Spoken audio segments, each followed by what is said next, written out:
Salomon and Atomic have introduced a binding that represents a new level of versatility and safety for the backcountry skier. The Shift MNC 13 is a fully DIN ISO certified alpine binding that transforms to a PinTech touring binding in seconds.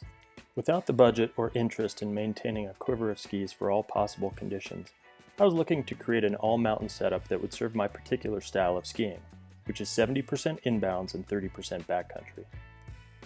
With no intention of racing, uphill or down, my primary objective was to achieve a well-balanced, all-purpose, affordable ski setup that was biased toward downhill performance, reliability, and varied conditions over lightweight, touring-specific, or powder-only use. After mounting the Shift MNC 13s to a pair of Liberty Variant 97 skis, I was ready to put these bindings to the test.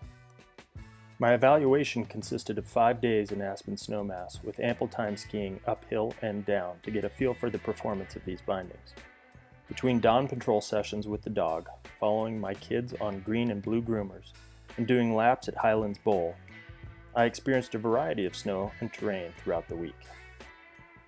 Setting up to tour is relatively easy with the Shift binding. Most of the magic happens in the toe piece, which is truly a marvel of engineering. Positioning the selector in walk mode exposes the pins and elevates a front throw. This also positions the boot higher and forward just enough for it to clear the heel piece of the binding during tours, allowing the design of the heel piece to be a simple alpine configuration. Before stepping in, move the heel piece brake retention throw to walk mode. With a ski pole, push down on the front throw to open the wings and expose the pins. Position the boot so the PinTech inserts are engaged with the bindings pins and release the spring-loaded throw. It's a good idea to pivot the boots to clear any ice from the inserts. Lock the pins into place by pulling back hard on the front throw. I'm not very adept at positioning the pins accurately, and these bindings lack a convenient boot stop, such as that found on the G3 Ion or Marker Kingpin, so getting the pins engaged reliably can be a bit tricky. Once locked in, however, they provide a foolproof and secure fitting. Stepping down on the heel locks the brakes into an up and out of the way position. Some users have complained that the brakes will disengage from their out of the way position and interfere with touring. I never experienced this issue. I suspect problems may occur if the brake width is dramatically wider than the underfoot ski dimensions. Users should choose their binding size carefully with this consideration.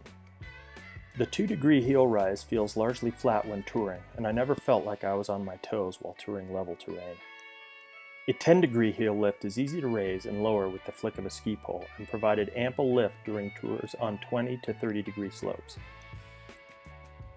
With the smooth, virtually frictionless full range of motion, the touring capabilities of this binding should satisfy all but the most weight-conscious, uphill touring enthusiasts. Salomon and Atomic managed to keep the binding's weight down to a reasonable 865 grams per binding.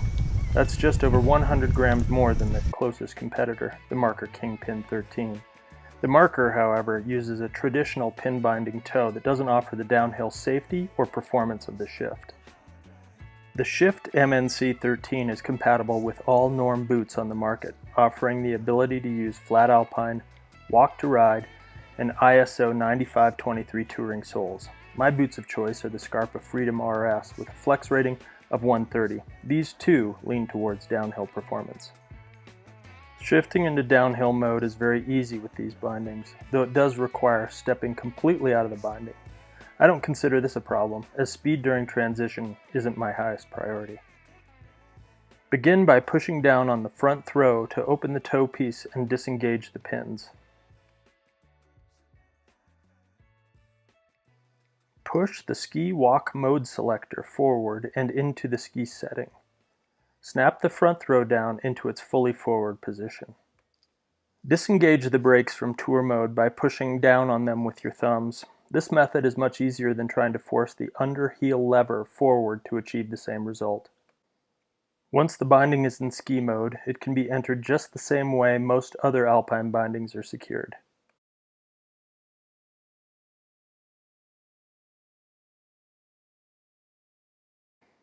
With a DIN up to 13, the Shift offers 47 millimeters of elastic travel. This results in a safe and compliant alpine binding that inspires confidence when charging down the fall line.